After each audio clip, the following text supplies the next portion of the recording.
अच्छा, अब ये देखो question number 11।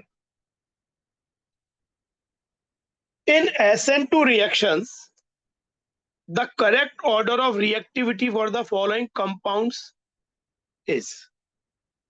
Compound SN2 reactions बहुत ज्यादा सबस्ट्रेट की हिंड्रेंस, जितना सबस्ट्रेट हिंडर्ड होगा उतना SN2 कम होता है, बिकॉज में डायरेक्ट अटैक होता है बैक साइड। तो देखो यहाँ पे CH3Cl मिथाइल क्लोराइड है, कोई हिंड्रेंस नहीं है। CH3CH2Cl, Cl will be the leaving group, आने वाला कोई एक न्यूक्लियोफाइल होगा, ये प्राइमरी है। इसमें हिंड्रेंस और बढ़ गई, आइसोप्रोपाइल, और ये टर्शरी, इसमें तो प्रैक्टिकली SN2 होता ही नहीं है। तो इसमें अगर कोई पूछे कि SN2 का टेंडेंसी क्या है, तो इसमें SN2 की टेंडेंसी हो जाएगी CH3Cl सबसे ज्यादा, मतलब इथाइल क्लोराइड उससे कम, आइसोप्रोपाइल क्लोराइड, एंड देन सबसे कम टर्शरी ब्यूटाइल क्लोराइड।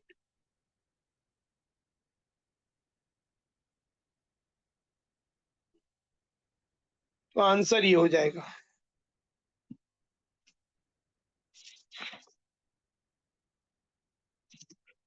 इसमें इनफैक्ट अगर एक टेबल से देखा जाए तो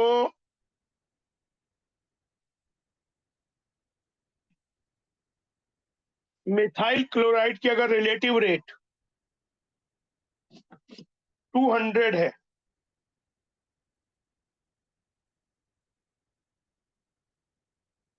SN2 में, तो इसकी रिलेटिव रेट आइसोप्रोपाइल क्लोराइड की 0.02 होती है। जब हम एसीटोन में इसको आयोडीन से रिप्लेस करते हैं क्लोरीन को, ये समवेयर कुछ इन बिटवीन होगी, और टर्शरी ब्यूटाइल क्लोराइड तो प्रैक्टिकली होता ही नहीं। तो ये आपका हो गया।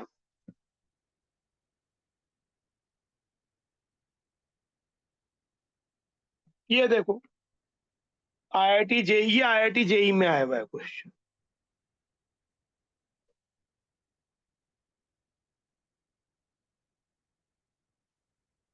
ये IIT जेई में आया हुआ क्वेश्चन है। The following compound on hydrolysis in aqueous acetone. भाई यहाँ पे अगर इस कंपाउंड को देखो तो एक क्लोराइड है तो 2 डिग्री, ये मैंने क्लास में भी डिस्कस किया है, लेकिन काफी हिंडर्ड है। 2 डिग्री होने के बावजूद भी दो बहुत बल्कि ग्रुप इसके अराउंड जुड़े हुए हैं, इट इज वेरी हिंडर्ड।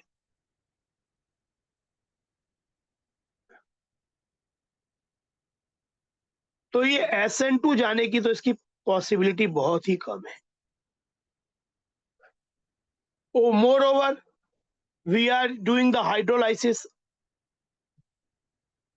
तो हाइड्रोलाइसिस मतलब we are using a very weak nucleophile, तो हमने और इंश्योर कर दिया कि SN2 के लिए हम ट्राई भी नहीं कर रहे, कोशिश भी नहीं कर रहे।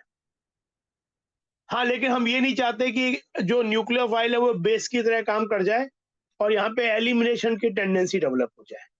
तो हमने न्यूक्लियोफाइल को बहुत वीक रखा है, सॉल्वेंट कोई न्यूक्लियोफाइल रखा है, सॉल्वेंट वाटर है। तो क्या होगा इसमें, सबसे पहले तो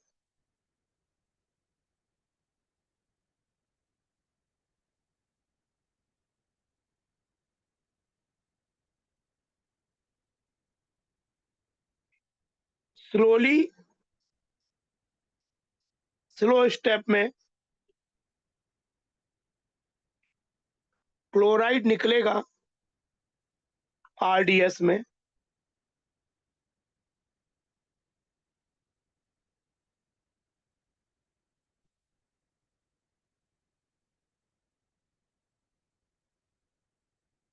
ये सोच लो ऐसा।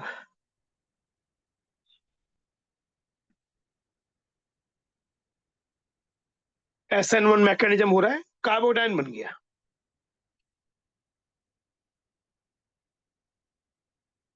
वो नहीं, यहाँ पे H है, इधर H है, Cl- निकल गया। अब क्या ये कार्बोकेटाइन कुछ रीअरेंज होके मोर स्टेबल कार्बोटाइन बन सकता है? तो एक चीज देखो, अगर यहाँ पे कार्बोकेटाइन बने तो it would be a benzyl carbocation,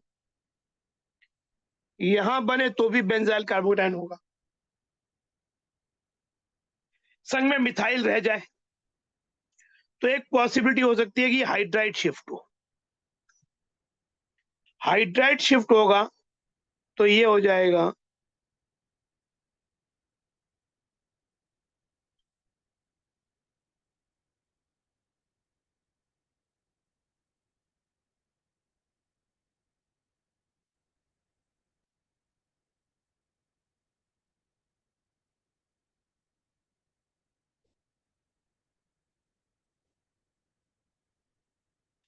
तो एक तो ये क्या हो गया, 3 डिग्री भी हो गया,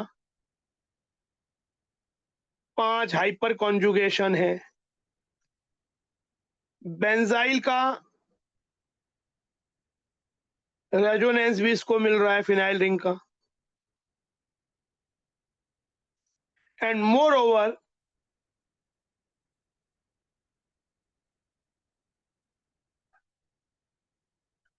जो OMe ग्रुप है उसका प्लस एम इफेक्ट भी इस पे ऑपरेट हो रहा होगा, क्योंकि इसके रेस्पेक्ट में ऑर्थो पैरा पोजीशन पे है, तो इसका lone pair plus M effect भी यहां तक पहुंचाएगा, यहाँ डबल बॉन्ड बना देगा, तो इसे इसका स्टेबलाइजेशन भी मिल रहा है।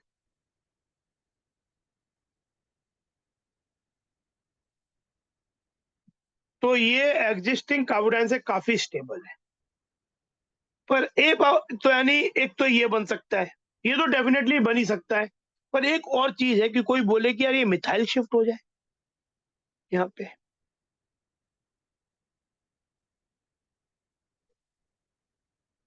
तब ऐसा बन जाए।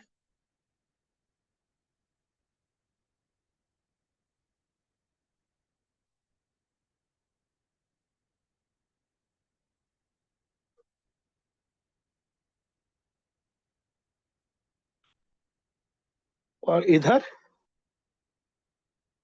आपका ये नहीं,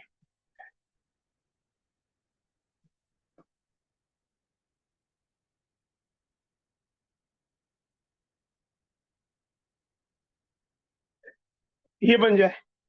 लेकिन यहाँ देखो, ठीक है ये बेंजाइल है, तो बेंजाइल का एस्टेब्लिशमेंट को मिलेगा। हाइपर कॉन्जुगेशन यहाँ पे 3 और 1, इसमें 4 हाइपर कॉन्जुगेशन है, 3 डिग्री ये भी है, तो इस एग्जिस्टिंग वाले से तो ज्यादा स्टेबल दिख के लग रहा है। लेकिन क्या इन दोनों में कंपैरिजन करें, यहाँ पे NO2 जो है पी पोजिशन पे, जो कि अपना -m इस पे लगाएगा पी पोजिशन से और डिस्टेबलाइज करेगा,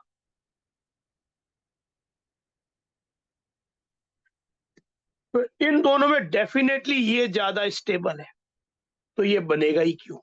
जब हमारे पास 2 पाथ है बनने के लिए और एक वाला कहीं ज्यादा स्टेबल दे रहा है, तो ये वाला चीज क्योंकि पहले तो था ही नहीं है, तो ये प्रैक्टिकली होगा ही नहीं, बनेगा ही नहीं। इससे मत सोचो कि हो सकता है कि ये इस वाले से ज्यादा स्टेबल हो, पर जब 2 पाथ अवेलेबल हैं तो यही पाथ जाएगा ना, और ये पहले से बना हुआ है, यानी जो भी रिएक्शन जाएगी इसमें मेजर रिएक्शन तो यहां से होगी। फिर वाटर आएगा, water as a nucleophile attack करेगा, H+ निकल जाएगा,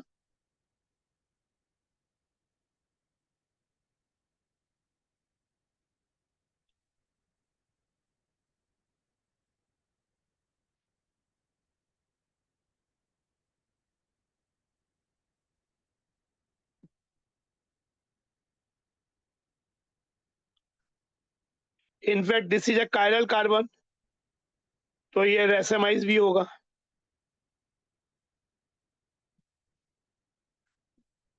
ये मेजर बन गया, जो कि अगर चॉइसेस आप चेक करें तो उसमें ये एल है।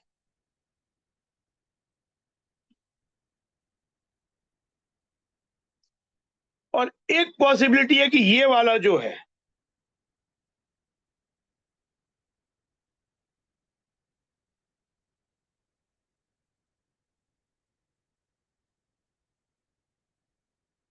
इसमें सीधे वाटर जुड़ जाए।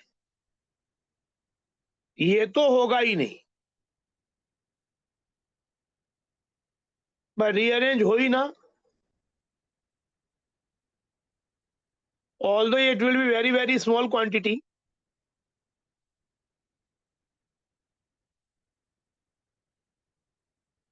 ये भी रेसेमाइज होगा। This is chiral carbon. तो ये वाला कंपाउंड हो गया, अगर आप देखो तो ये वाला के, बट ये माइनर है, ये है ही नहीं, और ये मेजर है। अगर कोई एक ही आंसर देना है तो एल होना चाहिए, पर इसमें एल अकेला दिया ही नहीं है। चॉइसेस में ओनली के दिया है तो डेफिनेटली नहीं, वो तो माइनर है। एम वाला बनेगा ही नहीं, ये एम था आपका एक्चुअली। एम इससे बनता, मतलब एम इससे बनता, तो वो तो बनेगा ही नहीं, बात ही खत्म हो गई। तो आंसर इसमें बेस्ट सूटेड है K and L, where L major है, के माइनर है। Answer could have been only L भी बोल सकते थे, ऑलमोस्ट एल, लेकिन only K is not logical. केवल एल बोला तो फिर भी सोचते, पर यहाँ पे K and L is the best suited answer, L major, K minor. तो ये क्वेश्चन हो गया।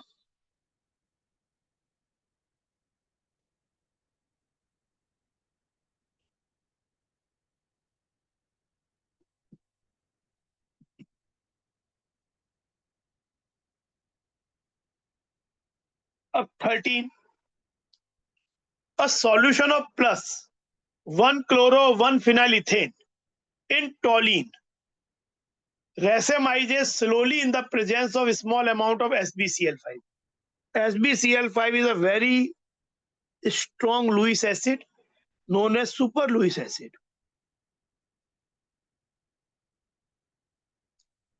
तो लुइस एसिड की प्रेजेंस वैसे भी फेवर करती है SN1 रिएक्शंस को। 1 क्लोरोफिनाइल इथेन है,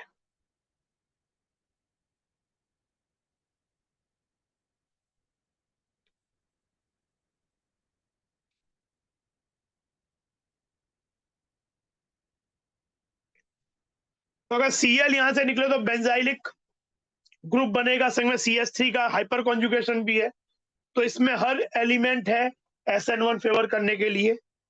आपने इसका केवल, ये कायरल कार्बन है, आपने केवल इसका प्लस इनएंशियोमर लिया, डेक्स्ट्रो वाला।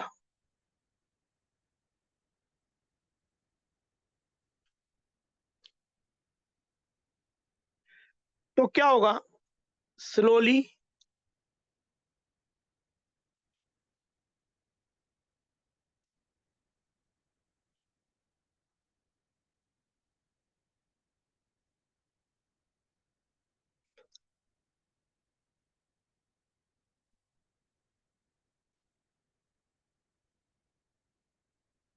ये बन जाएगा सॉल्यूशन में। अच्छा, कोई अगर न्यूक्लियोफाइल ना दिया जाए तब भी इसको रखे रखे क्या होगा, फिर ये वापस आप, क्योंकि इंटरमीडिएट तो अनस्टेबल है, कुछ नहीं मिलेगा, तो धीरे धीरे वापस ये Cl माइनस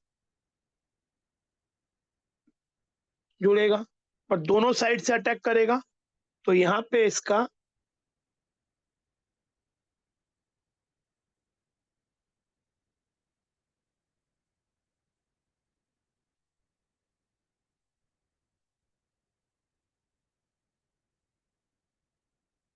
तो ये रेसेमाइज हो गया। ये भी IIT में आया हुआ क्वेश्चन।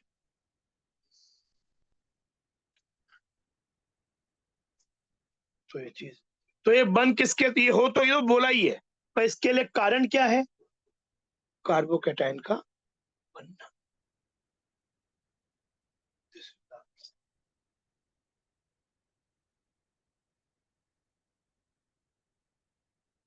ये भी IIT जेईई में आया हुआ क्वेश्चन है।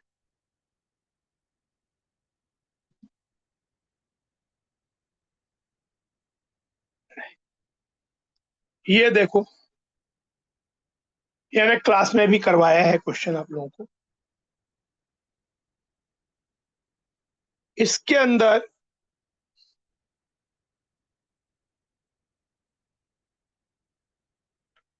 KI इन एसीटोन, वैसे भी condition of SN2, KI dissolve in acetone, NaI भी ले सकते थे, अंडरगोज SN2 रिएक्शन, ये कॉनेंट फिंकलेस्टीन रिएक्शन की कंडीशन है, PQRS कंपाउंड है, rate of reaction very as, देखो ये मिथाइल क्लोराइड है, ये आइसोप्रोपाइल क्लोराइड है,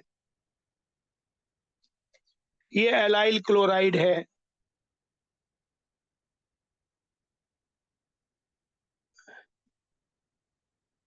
तो इसमें कोई हिंड्रेंस नहीं है, तो मेनली SN2 ही जाएगा।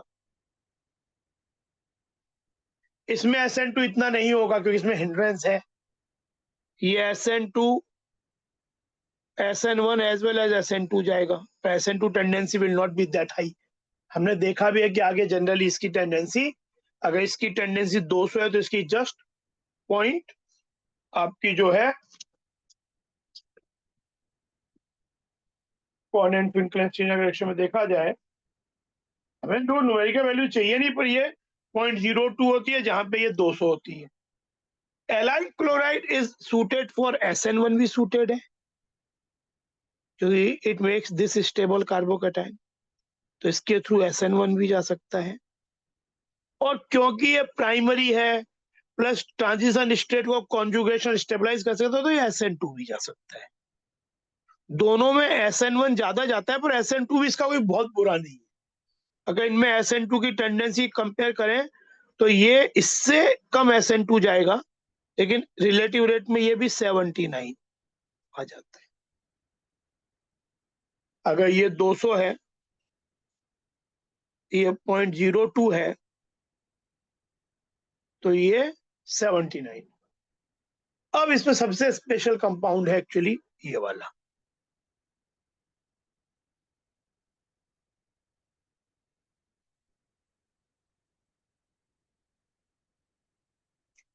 स्पेशल हो गया लेकिन फिर भी ये बहुत स्टैंडर्ड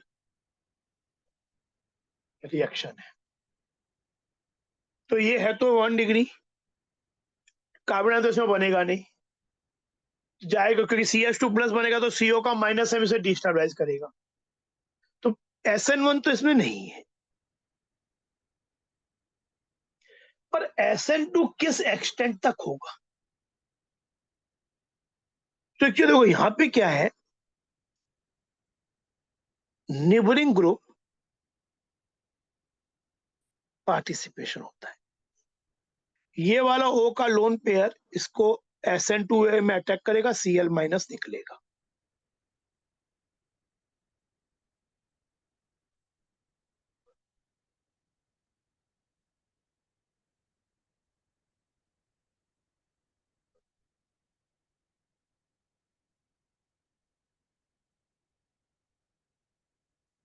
ये हो जाएगा, एंड देन ये है फिर एक I माइनस, पहले इंटरनल न्यूक्लियोफाइल को मौका मिला, नेबरिंग ग्रुप को मौका मिला, फिर I माइनस जो कि एसीटोन में डिजोल्व है, ये वापस SN2 में अटैक करेगा, यानी इसी साइड पे 2 SN2 हो जाएंगे, क्योंकि 3 मेंबर रिंग है, पॉजिटिव चार्ज है, तो ये आपका हाईली अनस्टेबल है।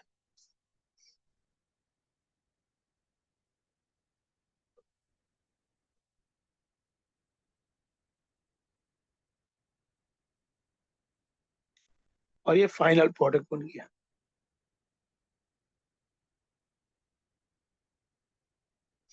पर जब नेबरिंग ग्रुप पार्टिसिपेशन होता है तो रिएक्शन रेट बहुत ज्यादा एनहेंस हो जाती है। उस एनहेंसमेंट को बोलते हैं एंकाइमेरिक असिस्टेंस।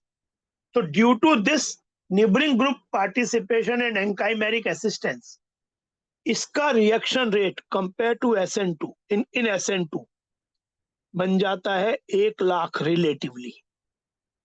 अगर इसका रेट 200 है, इसका रेट 0.02 है, इसका रेट 79 है, तो इसकी रेट उसके कंपेरिजन में 1,00,000 टाइम्स है। तो hands down it wins the SN2 race reaction rate में। तो इसका हो जाएगा S greater than P greater than R and least is Q। तो ये भी IIT में आया हुआ क्वेश्चन है, अच्छा क्वेश्चन है ये।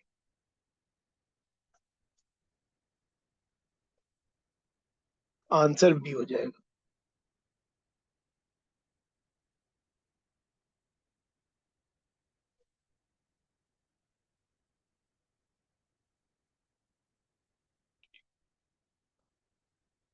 अच्छा, पहले मैं तुम्हें एक बार ये क्वेश्चन कराता हूं, फिर हम 15-16 पे जाएंगे।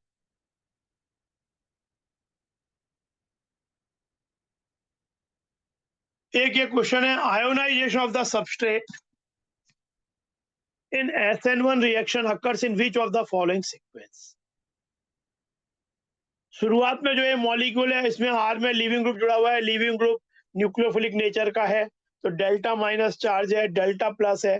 तो रिएक्शन से पहले ये स्ट्रांगली एक दूसरे से होल्ड है, वाया इलेक्ट्रोस्टैटिक इंटरेक्शन है, कोवलेंट बॉन्ड, पर चार्ज का इंटरेक्शन तो इलेक्ट्रोस्टैटिक नेचर का ही होता है।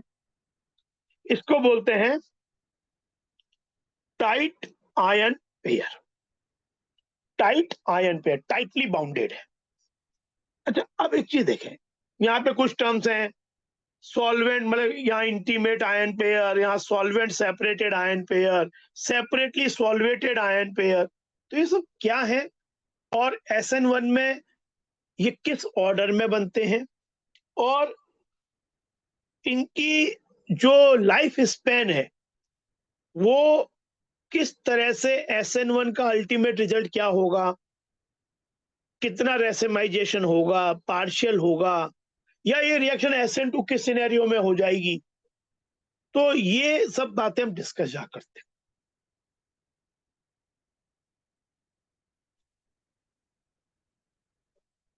ये देखो,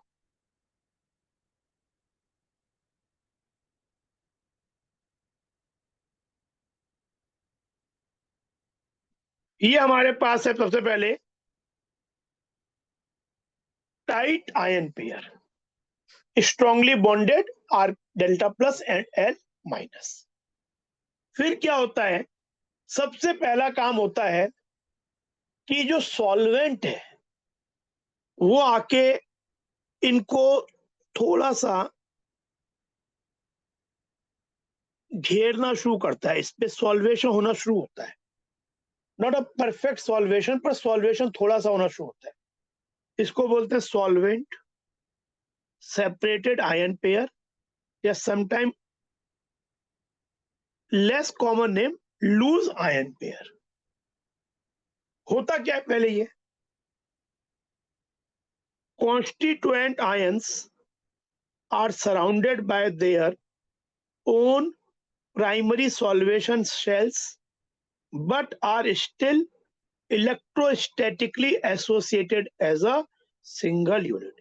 सॉल्वेशन तो हो गया थोड़ा सा, लेकिन अभी भी ये सिंगल यूनिट की तरह ही जुड़े हुए, टूटे नहीं है। Separated by at least one layer of solvent, at least एक लेयर ऑफ सॉल्वेंट मॉलिक्यूल इनको सेपरेट कर रही है, लेकिन ज्यादा लेयर्स नहीं है, ज्यादा सॉल्वेशन नहीं हुआ है। सॉल्वेंट सेपरेटेड आयन पेयर, ये जितना छोटा टाइम एग्जिस्ट करेगा, shorter it stays, that lead to SN1। इसका जो ये शॉर्ट लिव्ड होना चाहिए,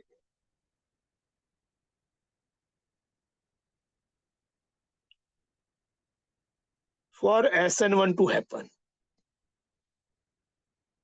और जितना ये लॉन्गर स्टे करेगा, यानी कार्बोकेटायन बन नहीं पा रहा है free, it will lead to SN2. Longer it stays this way, solvent separated ion pair या लूज आयन पेयर, उतना ये SN2 की तरफ जाएगा. हम SN1 की बात करें तो उसके बाद क्या होता है, उसके बाद ये चीज होती है, अगर SN1 रिएक्शन जा रहा है तो ये अगला बनता है intimate ion pair.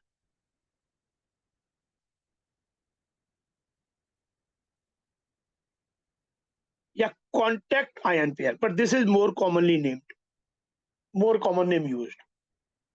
A fleeting direct association between a positively charged cation and a negatively charged anion in a solvent with no solvent molecules intervening between them. यहाँ पे क्या है, इधर solvent molecules हैं, इधर solvent molecules हैं, पर इनके बीच में प्रैक्टिकली सॉल्वेंट नहीं रहता है, no intervening.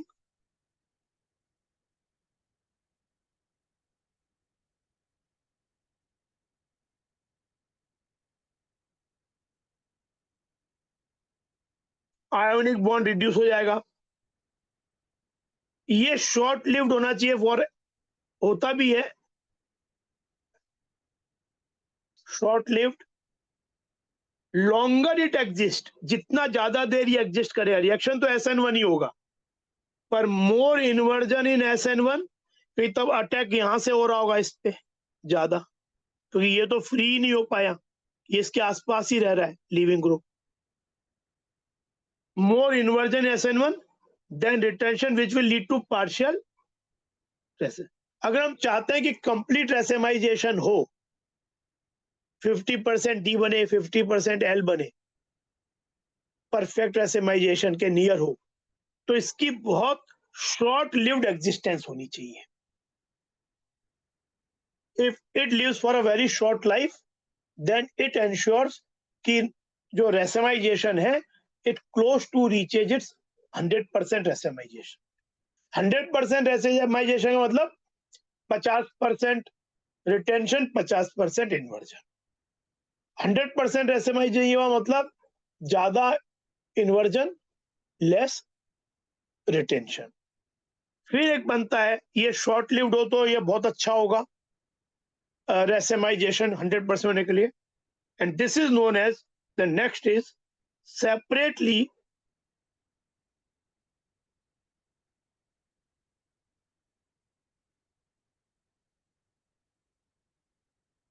Solvated ion pair या फ्री आयन पेयर. मतलब ये दो सॉल्वेटेड आयंस, कैटायन और एनायन, अलग हो गए हैं, अलग दूर चले गए हैं. एक्चुअली जब ये बन जाता है तो ये अब इतना हिंड्रेंस प्रोवाइड नहीं करता है. हिंड्रेंस एक्चुअली इसी के में ज्यादा, ये वाले सिचुएशन में ज्यादा है. ये वाला जितना जल्दी अचीव हो गया, your racemization would be nearly 100%. Earliest it is formed, SN1 leads to 100% racemization या near to 100% racemization. Complete racemization उतना क्लोज होगा, क्लोज टू 100%, जितना जल्दी ये बनेगा, कैटायन और कार्बोकैटायन और एनायन. तो ये चीज है, ये एक SN1 मैकेनिज्म, इसके थ्रू ऐसे जाता है. Solvent separated ion pair, intimate ion pair, पहले टाइट आयन पेयर था, लास्ट में सेपरेटली सॉल्वेटेड आयन पेयर. तो ये वाला जो ऑर्डर है वो ये फॉलो करता है, सॉल्वेंट सेपरेटेड, सेपरेटली सॉल्वेटेड, ये चीज. तो ये तो आंसर हो गया ए.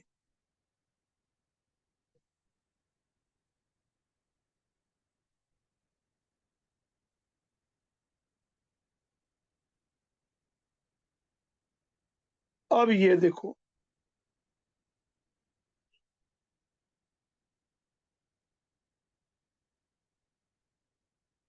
ये कंपाउंड है जो कि सबस्ट्रेट वाइज देख के लगता है it is good for SN1, क्योंकि बेंजाइल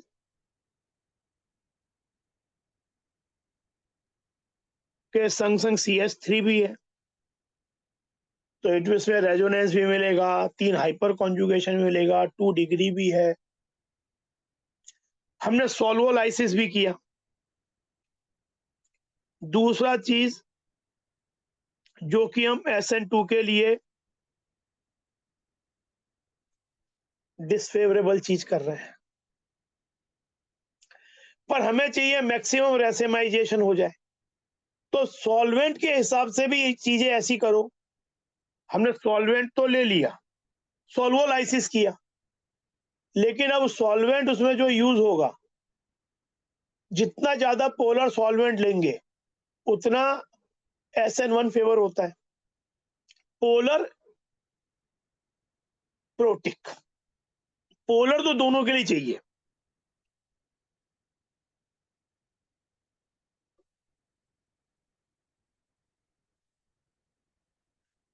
लाइक वाटर, यानी वाटर की क्वांटिटी जितनी ज्यादा होगी ये SN1 को ज्यादा फेवर करेगा। SN1 की टेंडेंसी जितनी ज्यादा फेवर होगी, रेसेमाइजेशन भी उतना ही ज्यादा आप एक्सपेक्ट करते हो। तो इसमें वाटर जितना ज्यादा हो उतना पोलर प्रोटिक सॉल्वेंट ज्यादा है, SN1 ज्यादा हो। तो this is the condition which favours this situation जो हम चाहते हैं, मैक्सिमम रेसेमाइजेशन।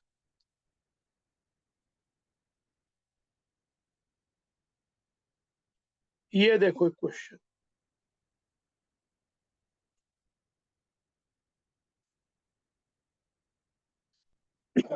ये क्या आपके पास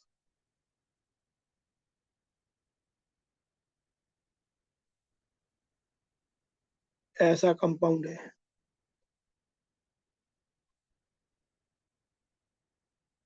तो इट विल लीड टू, अब इसमें हमें ये इसमें देखो, इसमें although it is not chiral carbon, chirality नहीं है, पर रेसेमाइजेशन कायरलिटी का मतलब वो जो चीज है इसमें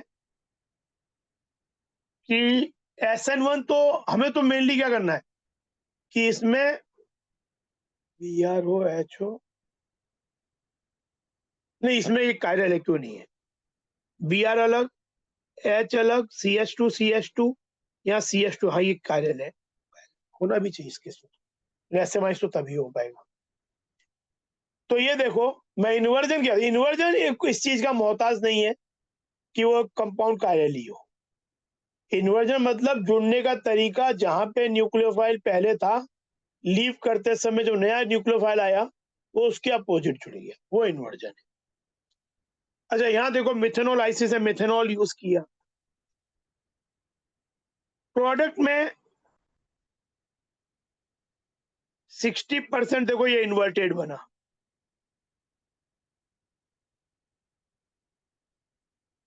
और वहीं पे आने का मतलब है रिटेंशन।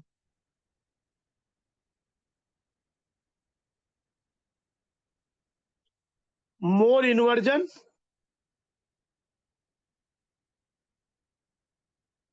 है,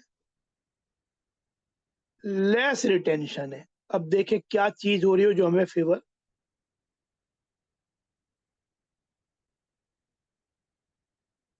तो देखो अब this reaction as shown does not lead to either 100% inversion, which is a feature of, and 100% racemization, which is a feature of perfect SN1 reaction, perfect SN1।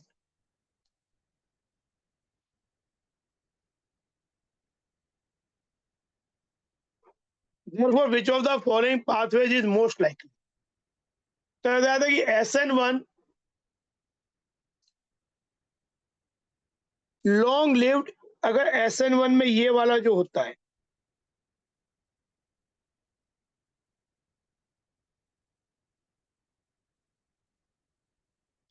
ये अगर शॉर्ट लिव्ड हो,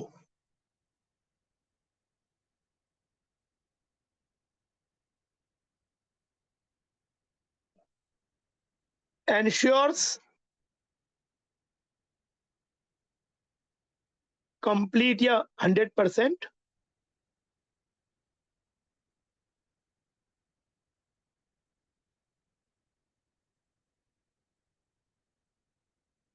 पर अगर ऐसा होता तो कंप्लीट रेसेमाइजेशन मिल जाता है, 50% या 100% रेसेमाइजेशन 50% दोनों के मिल जाते, पर ऐसा मिला नहीं, तो ये तो नहीं है with very short lived intimate ion pair. Actually it should be long lived, क्योंकि लॉन्ग लिव्ड होगा तो क्या होगा, SN1 तो है लेकिन इसमें इन्वर्जन ज्यादा होगा, रिटेंशन कम होगा, लीड्स टू पार्शियल, ये चीज। तो ये सही लग रहा है आंसर, बाकी भी चेक कर लेते हैं।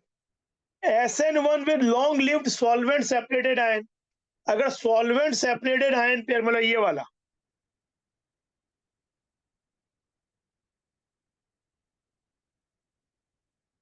ज्यादा देर एग्जिस्ट किया, लॉन्ग लिव्ड हुआ, तो रिएक्शन मेनली SN2 हो जाएगी और मेनली इन्वर्जन होगा। तो ये भी नहीं है। और SN1 with very short lived separated ion pair, SN1 हो, अच्छा ये बहुत शॉर्ट लिव्ड हो तो ठीक है, वेरी शॉर्ट लिव्ड क्या इंश्योर करेगा, इट विल ओनली एश्योर कि रिएक्शन SN2 नहीं है, surely it is SN1, but extent of racemization कि वो पार्शियल हुआ या 100% हुआ, ये डिपेंड करेगा on the life span of intimate ion pair. ये जो इंटीमेट आयन पेयर है इसका लाइफ स्पैन ये डिसाइड करेगा कि ये SN1 विद कंप्लीट रेसेमाइजेशन है या SN1 विद पार्शियल रेसेमाइजेशन है। तो इसमें इससे हमें क्या इतना ही पता चलेगा कि ये रिएक्शन SN1 है, पर ये इंश्योरिटी नहीं मिलती है कि ये रेसेमाइजेशन का एक्सटेंट क्या होगा। ये आंसर विल बी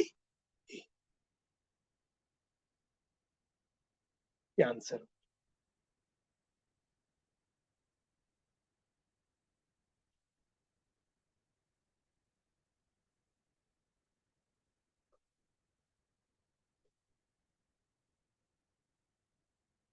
फिर ये देखो, ये JEE एडवांस में आया हुआ है क्वेश्चन,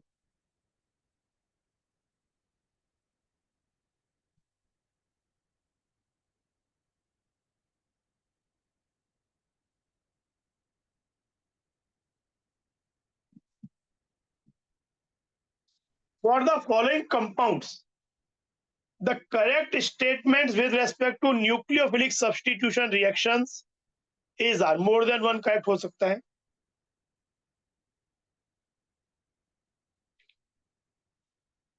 ये बेंजाइल ब्रोमाइड है, benzyl bromide is a good substrate for SN1 but it gives SN2 as well, primary है, तो because of the conjugation nature of the ये पाई बॉन्ड जो है, ये SN2 भी बुरा नहीं देता है,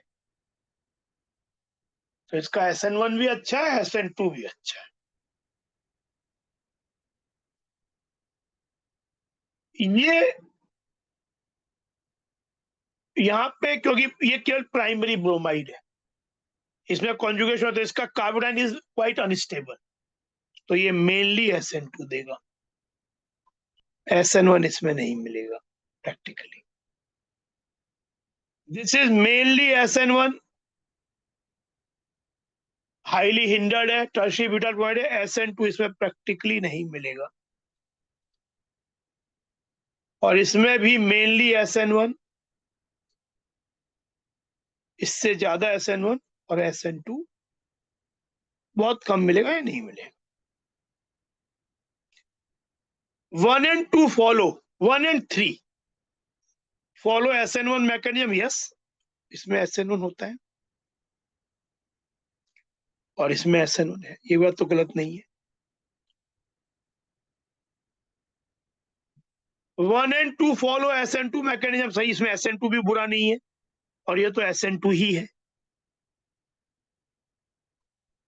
कंपाउंड 4 इसमें देखो ये कायरल कार्बन है,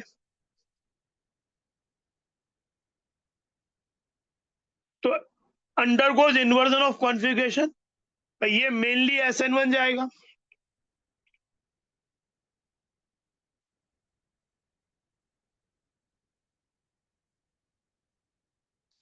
SN1 में भी तो क्या होता है, इन्वर्जन तो होता ही है, इसमें इन्वर्जन भी होगा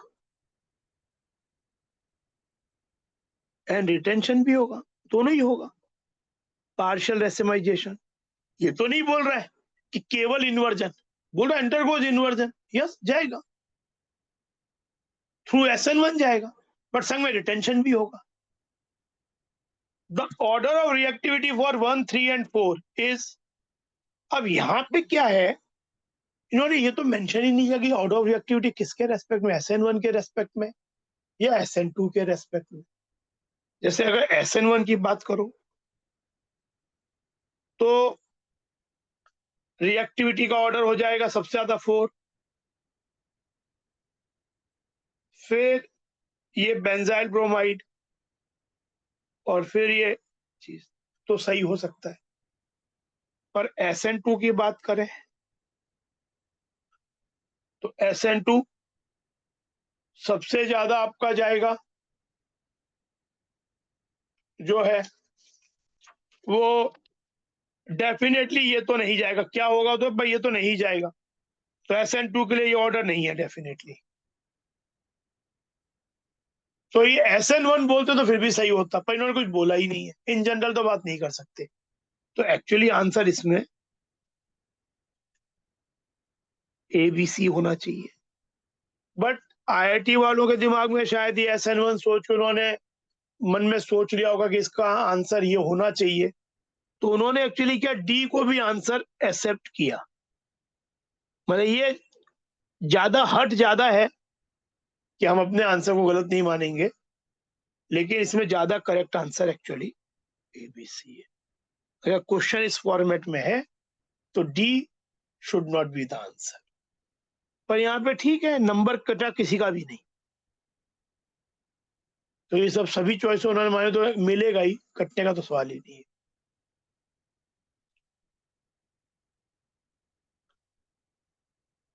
ये देखो,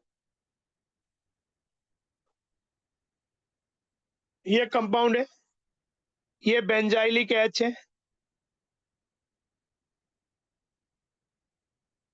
बेंजाइलिक H एलाइलिक भी होता है, क्योंकि डबल बॉन्ड के बगल वाले कार्बन पे होता है। SO2Cl2H न्यू, ये फ्री रेडिकल सब्सटीट्यूशन की कंडीशन है। अच्छा, ये वाला जो H है ये भी बेंजाइलिक है, संग में, लेकिन ये 3 डिग्री भी है। तो अगर SO2Cl2 जो है सल्फ्यूरिल क्लोराइड, SOCl2 होता है थायोनिल, ये SO2Cl2 है, और सनलाइट के प्रेजेंस में हीटिंग में it gives Cl as a free radical.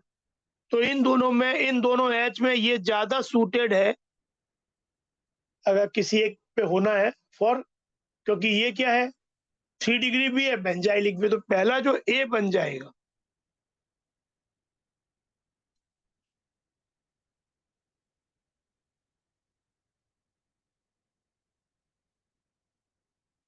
वो ये बन जाएगा, ये A हो गया। फिर NBS लिया, N ब्रोमोसक्सिनिमाइड, जो कि एलाइलिक पोजीशन पे या बेंजाइलिक भी चलेगा, वो भी एलाइलिक होता है, ब्रोमीन डाल देता है, ये भी फ्री रेडिकल सब्स्टिट्यूशन है। तो अब ये क्या करेगा, ये यहाँ पे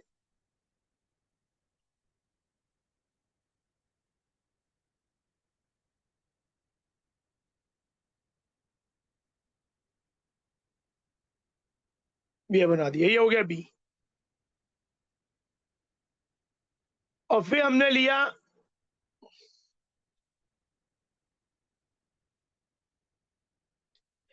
KSH, where SH will act as a nucleophile। ये रिएक्शन मेनली SN2A में जाती है। तो this is 3 degree halide not for SN2, this site. This is benzyl, तो इसमें SN1 भी अच्छा होता है और SN2 भी हो सकता है, तो SN2 केवल यही होगा, यानी यहां पे कंपाउंड बन जाएगा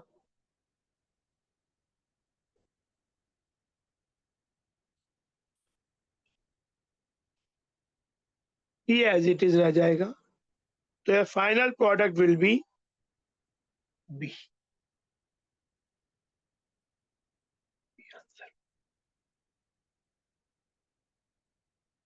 तो ये हमारा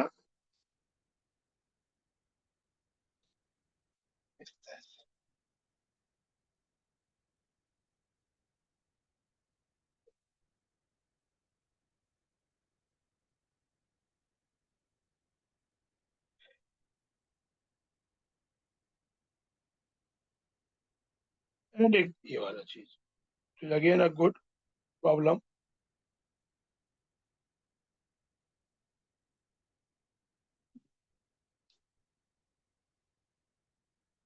Identify products of the given reaction. OTS, toluene sulfonate,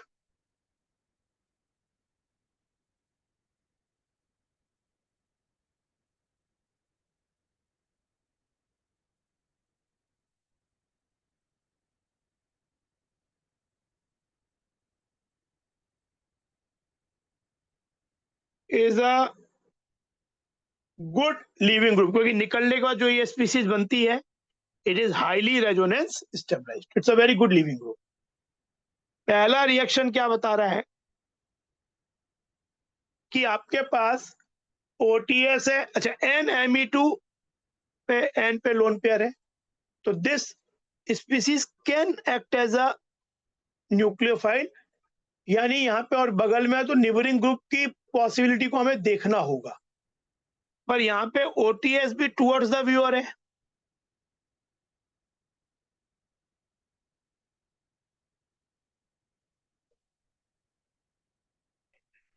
और ये भी टुवर्ड्स द व्यूअर है,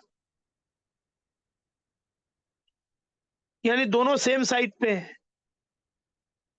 तो यहाँ पे ऑल दो नाइट्रोजन का जो लोन पेयर है, ये जो स्पीसीज है, ये न्यूक्लियोफाइल का काम कर सकती है, पर स्टीरियो केमिकली यहाँ ये फेवर नहीं हो पाएगा कि ये अटैक कर पाए। क्यों? क्योंकि ये अटैक जो करता है निबरिंग ग्रुप, वो SN2 वे में करता है, और SN2 क्या होता है? बैक साइड अटैक, यानी निकलने वाला लिविंग ग्रुप एक साइड दूसरी साइड हो और ये दूसरी साइड से अटैक कर, पर यहाँ तो क्या हो गया, ये दोनों एक ही साइड हो गए, तो यहाँ पे neighbouring group participation because of the stereochemistry नहीं हो पाएगा, विल नॉट हैपन।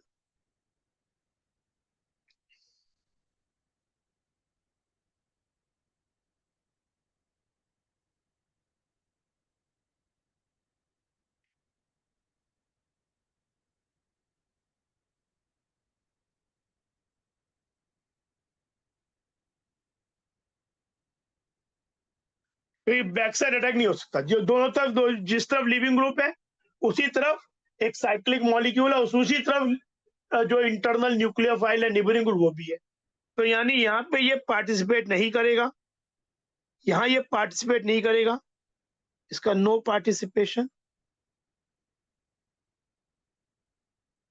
केवल लिविंग ग्रुप, यानी अब तो यही बात, यहाँ पे जो न्यूक्लियोफाइल क्या है CH3 COO minus, this will act as a nucleophile, और ये आके बैक साइड से अटैक करेगा, OTS निकल जाएगा, तो यहाँ प्रोडक्ट आपका केवल बन जाएगा,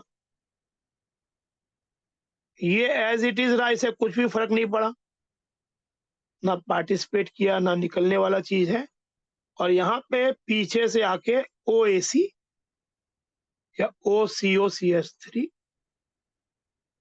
जुड़ जाए, तो इसका प्रोडक्ट तो हो गया ये।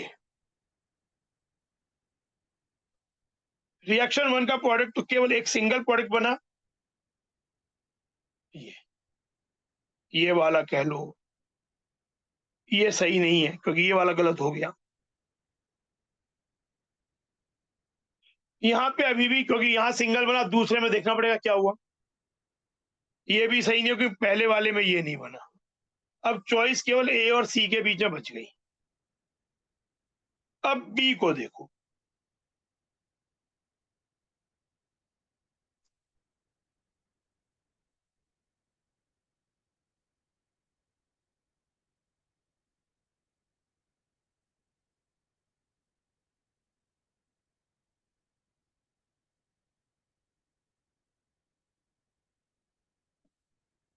यहाँ देखो, ये तो ने पहले ये नेबरिंग ग्रुप की तरह काम कर सकता है।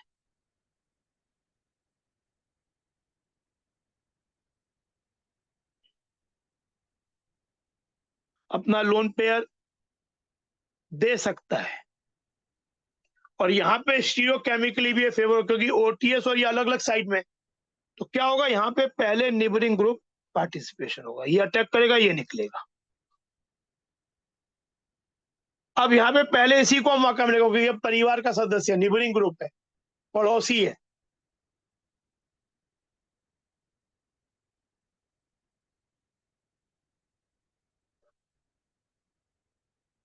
तो ये सिचुएशन ऐसी हो जाएगी, एक SN2 हो जाएगा।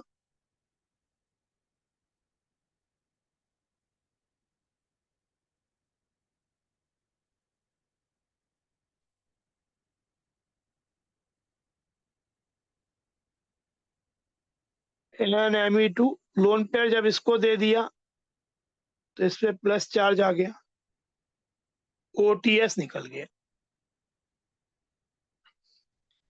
ये तो काफी स्ट्रेंड है, 3 मेंबर रिंग है, उसमें पॉजिटिव चार्ज है। तो अब क्या होगा, लेकिन एक चीज देखो, अब यहाँ पे ये कार्बन और ये कार्बन दोनों बिल्कुल सिमिलर ही तो है, मॉलिक्यूलर सिमेट्रिक टाइप के ही है। तो जो अब CH3COO- को जो रिंग ओपन करना है वो इधर से भी कर सकता है। तो ये वापस ऐसा हो जाएगा, और इधर इसमें मैं OAC कह सकते, OAC एक ही बात है। ये हो गया। और एक पॉसिबिलिटी ये भी है कि ये यहाँ अटैक कर दे और ये ओपन हो जाए, तब क्या हो जाएगा, तब ये वाला ग्रुप जो है ये ऊपर की तरफ ही रह जाएगा, पर आके जुड़ यहाँ गया और इधर OAC आ जाएगा। अगर आप देखो तो यहाँ अगर मैं मिरर रखूं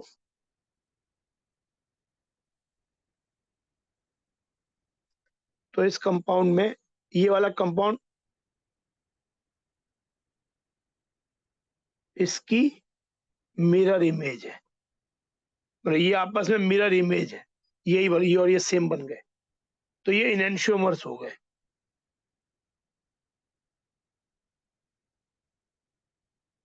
तो ये हो जाएगा ये वाला कंपाउंड, ये बना प्लस इट्स इनएंशियोमर। तो सेकेंड वाले रिएक्शन में ये हो जाएगा, रिएक्शन 2 का प्रोडक्ट। तो आंसर विल बी। अच्छा क्वेश्चन था ये भी।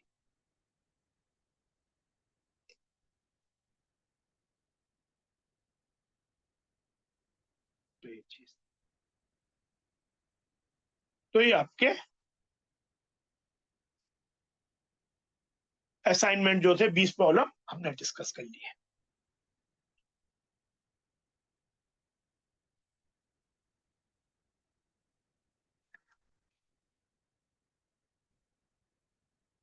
ठीक है,